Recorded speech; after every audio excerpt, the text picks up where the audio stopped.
वो शाहयोग वृंदावन रस के रसिक जन करते हैं, रजरानी करती है, यहां की वायु करती है, लता पता करते हैं। पर उन्हीं के ऊपर ध्यान रखना, जो मैं मरा अस्तित्व मिटाने के लिए तैयार हो चुके हैं, गला कटाने के लिए तैयार हो चुके हैं।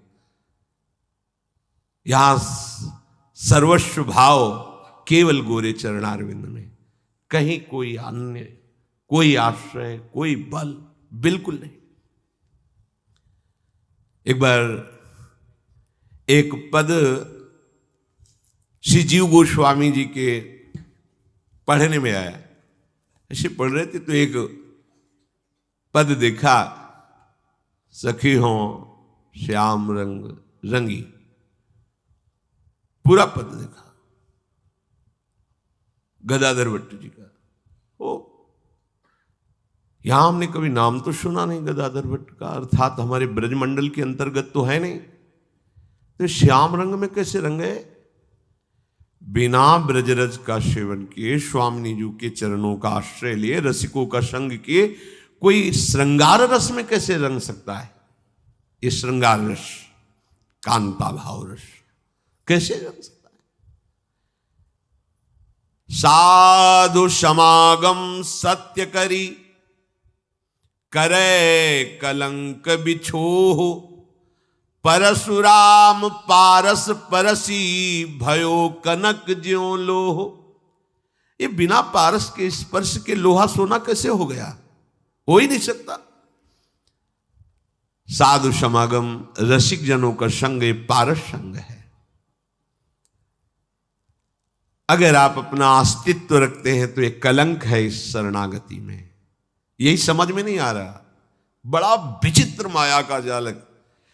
बहुत जब सूक्ष्मता से विचार करो तो लगता है केवल हरि बचावे तो बच सकता है। जैसे भगवान ने कहा ना, मामे ये प्रपद्यन्ते माया में ताम तरंति ते, अन्यथा बहुत सूक्ष्म है, ऐसा मार के गिरा देती है कि बस हाथ मसलते रह जाती कि अब तो हम पकड़ ही नहीं सकते। गया गया, एक गया, निकल गया।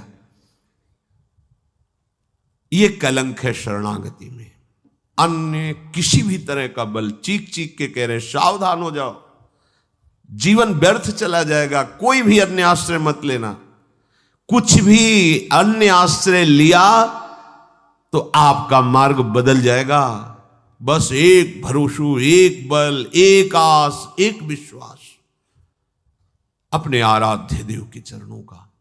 और ये तभी जागृत होता है साधु समागम सत्य करी, जो संतों के वचनों में अपने जीवन को समर्पित कर देता है, वही इस लाभ को प्राप्त कर पाता है। जब श्री जीव गोस्वामी जी ने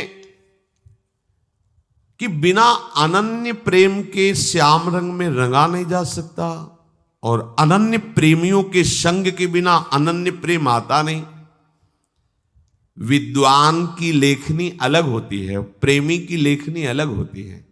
जो बुद्धि से कल्पना करके लिखा जाता है, वो एक लाइन पंक्ति पढ़ने पर ही पता चल जाता है कि ये बुद्धिगत है, और एक होता है भावगत, स्थितिगत।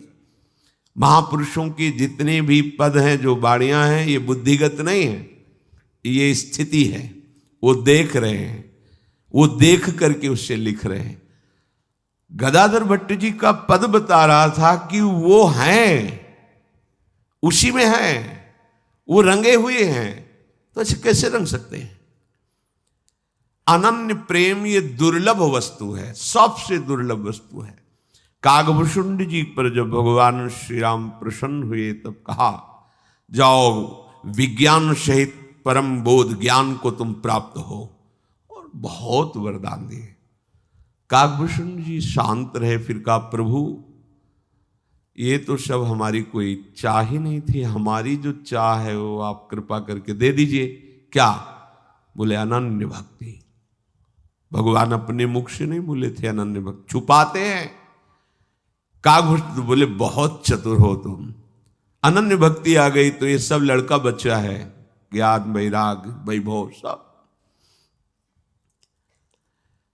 चाहे 14 विद्याओं का ज्ञानी हो, 4 वेद कंठस्थ हो, 18 पुराण कंठस्थ हो, 9 रस, 6 शास्त्र, ये सब को कंठस्थ किए हो, पर जरूरी नहीं कि उसमें अनन्य भक्ति आ जाएगी। अगर अनन्य भक्ति नहीं है और ये सब है,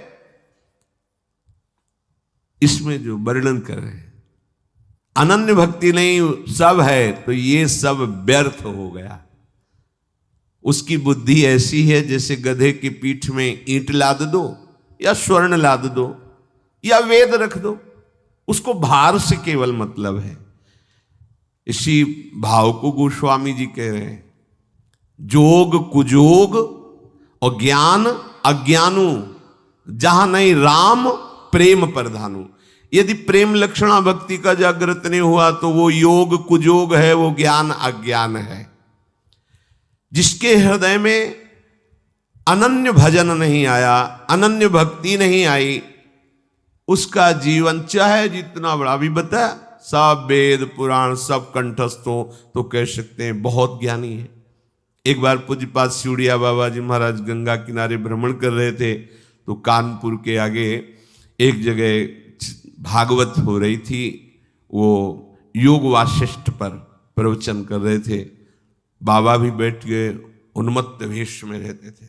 हर समय भगवदाकार वृत्ति, ब्रह्माकार वृत्ति, बैठे। इतना सुंदर अध्यात्म का वर्णन योग वासिष्ठ के द्वारा बाबा की मिलने की इच्छा हुई। जब वो प्रवचन से हटे तो मिले और कहा कि सत्य बताना, जो तुम बोल रहे थे क्या तुम्हारा अनुभव है इसमें?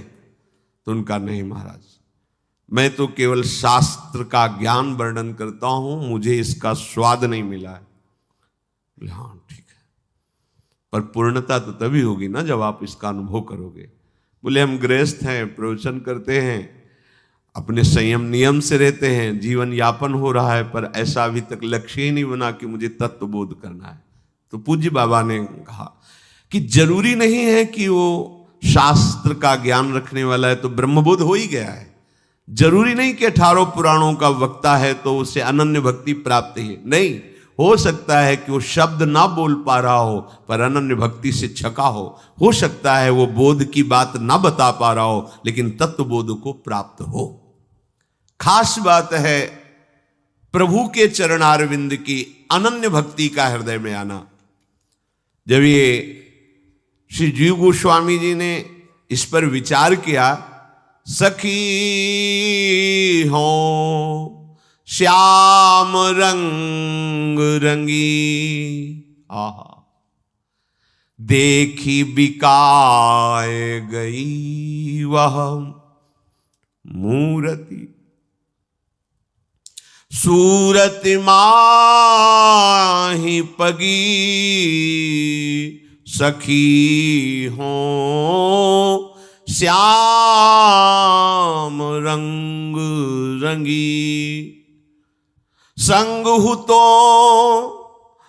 अपनों सुपनों सो सोई रही रस खोई, जागे हुआ आगे दीखी परे सखी नेकु न न्यारो होई, एक जो मेरी अखियन में निश्चिद्योस रहो करी भौन, गाय चरावन जात सुन्यो सखी सोधो कन्हैया कौन, कासो कहो कौन पति आवे कौन करे बकवाद, कैसे कहो जात गदाधर गूंगे को गुड़ स्वाद, सखी हो श्याम रंग